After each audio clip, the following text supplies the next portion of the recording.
કિરીટભાઈ પટેલે જુનાગઢ જિલ્લા સહકારી બેંકના ચેરમેન બનવા માટે અંદાજે મારી પાસે બધો જ ડેટા છે અને એમાંથી હું તમને પાક્કા 60 કરતા વધુ બોગસ, નકલી, ખોટી કાગળ ઉપરની સહકારી મંડળીઓ બનાવી.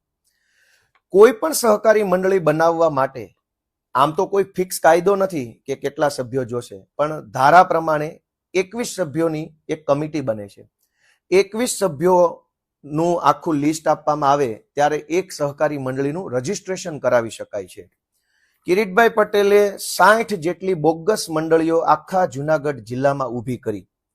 આ 60 મંડળી એટલે 60 મત, એટલે કે 60 નવા મત જુનાગઢ જિલ્લા સહકારી બેંકના ચેરમેન બનવાની ચૂંટણીની અંદર ઉમેરો થયા. આ 60 મત એ એક તરફી કિરીટભાઈ પટેલને મળે એવી રીતે આખી બોગસ મંડળી બનાવવામાં આવી. હવે મંડળીઓ બનાવવાની અંદર એક નિયમ હોય છે કે કોઈ એક વ્યક્તિ, જેમ કે ગોપાલભાઈ ઇટાલિયા નામનો વ્યક્તિ આખા ગુજરાતની કોઈ પણ એક જ ધિરાણ મંડળીનો સભ્ય બની શકે. ગુજરાતમાં હજારો મંડળીઓ હોય, પણ ગોપાલ ઇટાલિયા માત્ર એક જ મંડળીનો સભ્ય બની શકે, બીજી મંડળીમાં ક્યારેય સભ્ય બની શકે નહીં.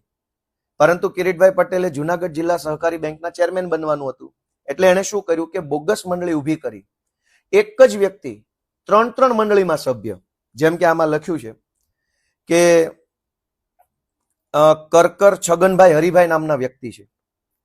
આ વ્યક્તિ ભિયાળ સેવા સહકારી મંડળીમાં પણ સભ્ય છે, બલરામ જૂથ સેવા સહકારી મંડળીમાં પણ સભ્ય છે અને ભિયાળ કેરાળા જૂથ સેવા સહકારી મંડળીમાં પણ સભ્ય છે. અહીંયા બે બાબતની કૌભાંડ થયું છે.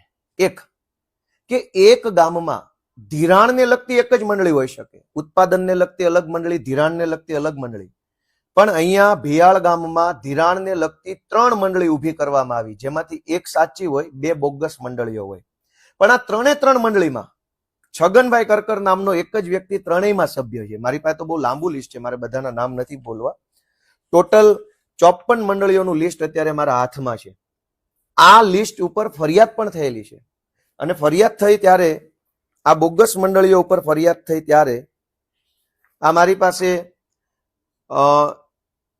ખેતીવાડી ઉત્પન્ન બજાર સમિતિ જુનાગઢ અને સહકારિતા વિભાગને લગતા રજિસ્ટ્રારનો ઓફિશિયલ આદેશ છે. આ સરકારી હુકમ છે જે જગ જાહેર છે. અહીં અંદર ભાજપના મળતિયા અધિકારીને ગોઠવવામાં આવ્યા.